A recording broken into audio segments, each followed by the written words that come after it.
មីស្រឡាំងនៅលើមេឃី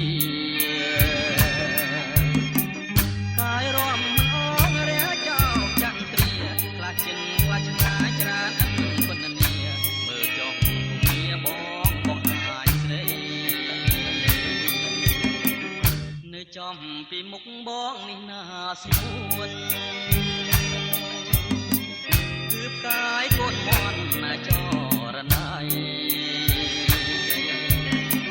កាយនេះរៀបធ្លាប់រៀបរំប្រាប់ស្រីថាដូចមេមន់មិនដើរកូនខ្ចីតើស្រីនាងចាំបានទេណាអូ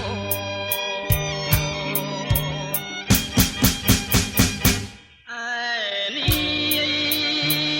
ឆ្វេងដៃបងនួនល្អងគឺផ្កាយក្រពើណាស្រស់ស្រីស្ងួននៅចំភាំងត្រាអូនគឺជាផ្កាយអំនងពណ៌ណាពើវិសេសយប់កាន់តែជ្រៅសនសើមក៏ធ្លាក់ឆោមស្រងវល់រាំងត្រួយហាំរទេអូនអើយល្មមអូនគេហើយណាស់ថ្លៃគេងកាយភ្លើបងបងនឹងក្នុងមីរៀងបងពីស្រីឲ្យអូនគេងបាន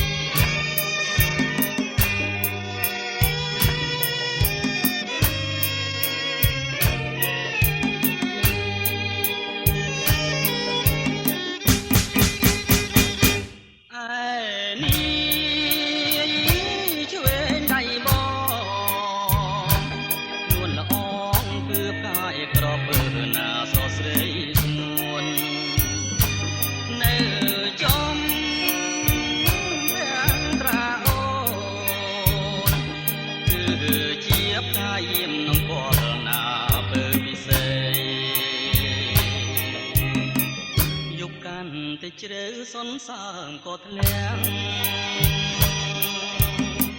ឆោមស្រងវល់លាំងត្រួយហាំ